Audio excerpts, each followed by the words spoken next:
Shalom a todos, paz e prosperidade para todas as famílias, para mais uma gravação, Carta de Hebreus no capítulo 2. Hebreus, essa carta é a maior revelação da pessoa de Jesus. Vamos lá.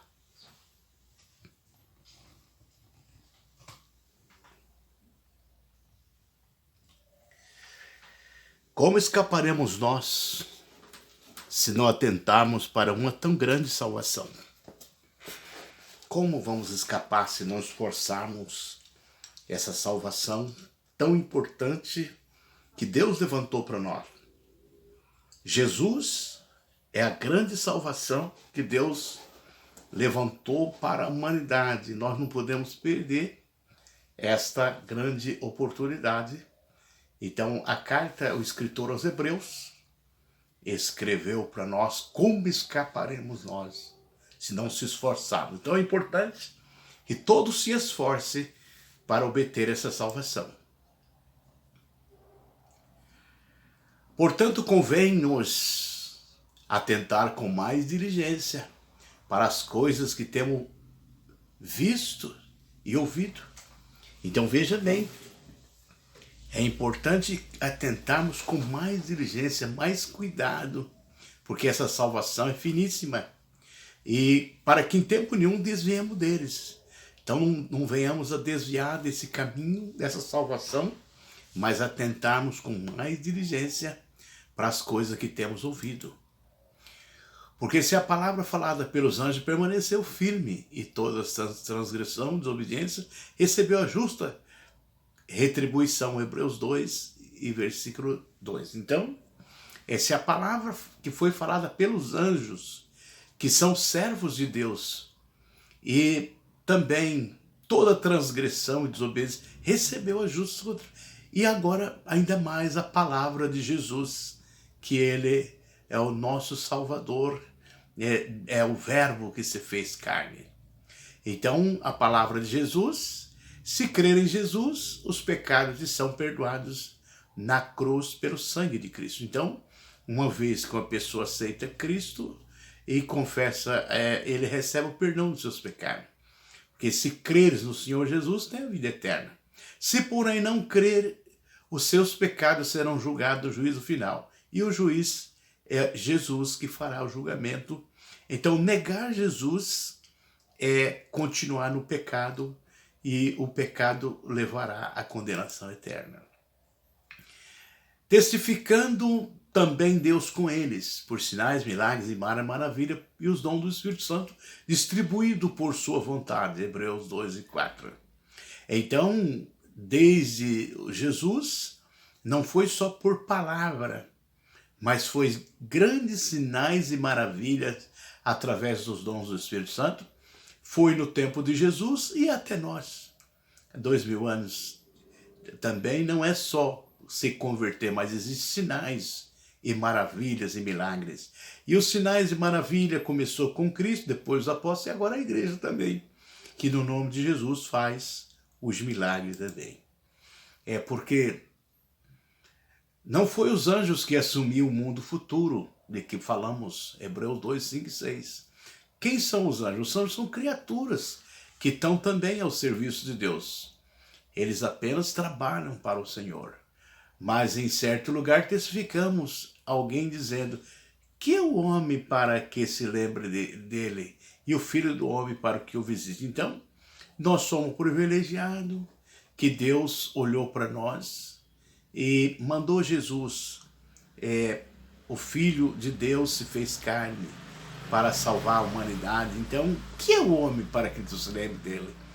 Houve alguma coisa no homem que chamou muita atenção de Deus. O homem foi feito imagem e semelhança de Deus. E Deus quis salvar o homem. Então, isso é muito importante. Nós temos esse privilégio de ter essa grande salvação, que é o Senhor Jesus Cristo.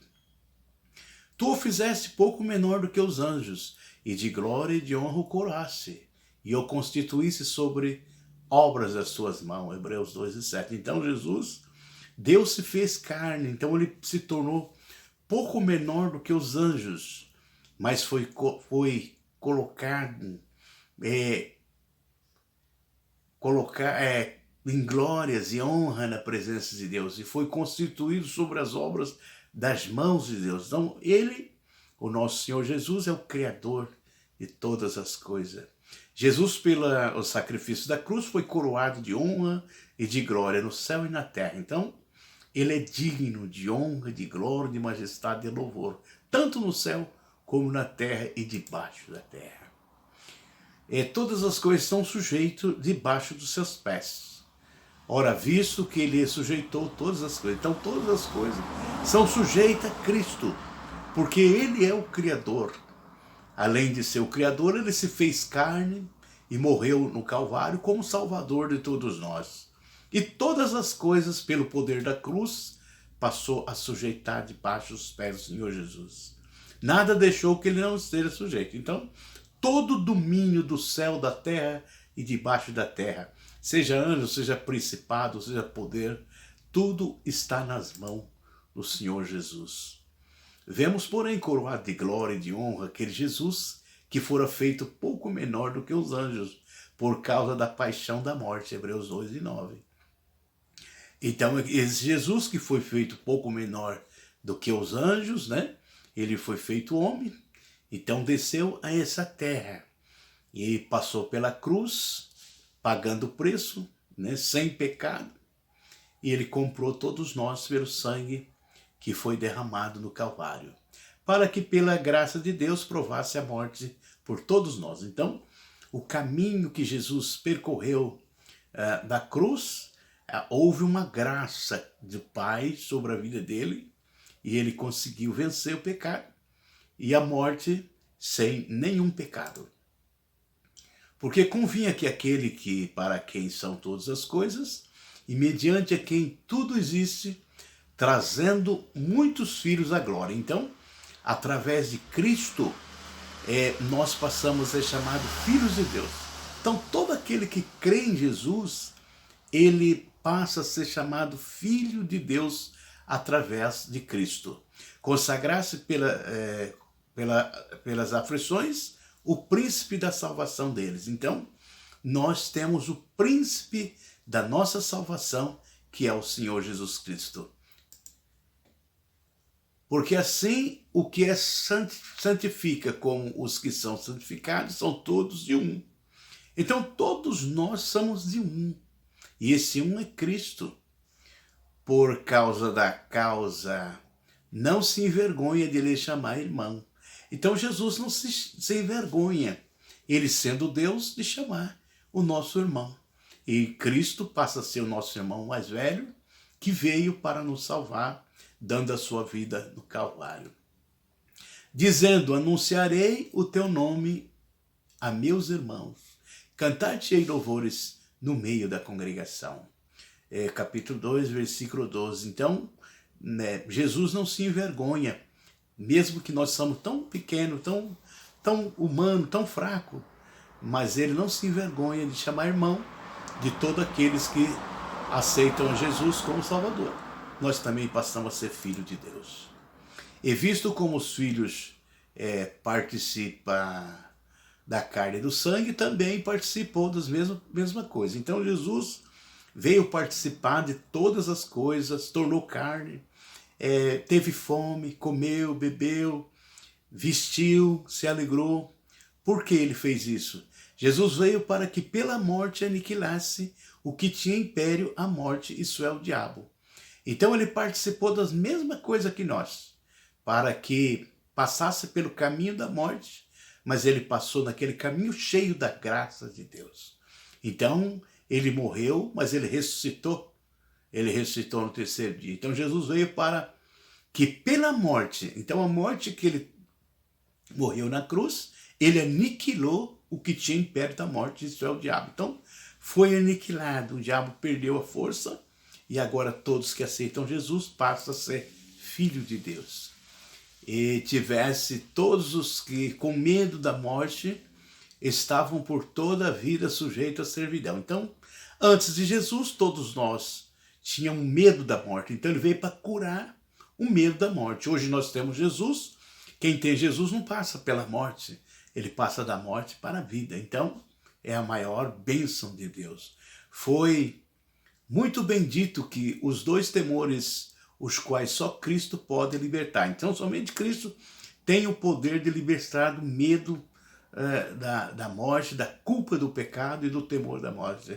Então, quando a pessoa aceita Jesus, ele é perdoado os seus pecados e também passou da morte para a vida. Porque, na verdade,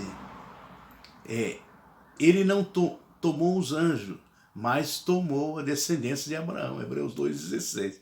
Então Jesus não veio salvar os anjos caídos. Ele não tomou os anjos, mas tomou a descendência de Abraão e se fez filho do homem e veio buscar e salvar o que se havia perdido. Então temos um grande privilégio de Jesus vir salvar o ser humano. Por isso convinha em que tudo fosse semelhante aos irmãos. Então Jesus, ele se humanizou. Ele foi humano, 100% homem, mas um homem perfeito. Para ser misericordioso e fiel, um sumo sacerdote naquilo que é de Deus, para expiar os pecados do povo. Então, ele se fez 100% homem, mas homem sem pecado. Porque tendo em vista os que ele mesmo sofreu quando tentado, ele é capaz de socorrer aqueles que também estão sendo tentados. Hebreus 2,18. Então, assim como Jesus sofreu o seu sofrimento do Calvário, foi tão difícil, mas ele agora sabe quando nós estamos sendo tentados e ele pode socorrer nós, porque ele passou pelo sofrimento também. Ele sabe o que é isso, ele pode socorrer todos nós desse sofrimento do medo, da morte e do pecado também. Então, por isso, irmãos, amados e queridos ouvintes da palavra, esta é a maior bênção de Deus. Ele sofreu para socorrer o nosso sofrimento. Então, se nós ficarmos fiéis ao Senhor Jesus, ele socorre nós de todos os problemas e um dia ele vai nos dar a salvação, a ressurreição, assim como ele também recebeu. Está aí, irmãos, a conclusão desta palavra. Cristo é o nosso sumo sacerdote que padeceu por nós, no nosso lugar, mas pode nos socorrer do medo da morte, do medo do pecado. Ele perdoa os nossos pecados e os socorre-nos da morte, nos dando vida eterna e vida com abundância. Amém? Shalom. A paz do Senhor.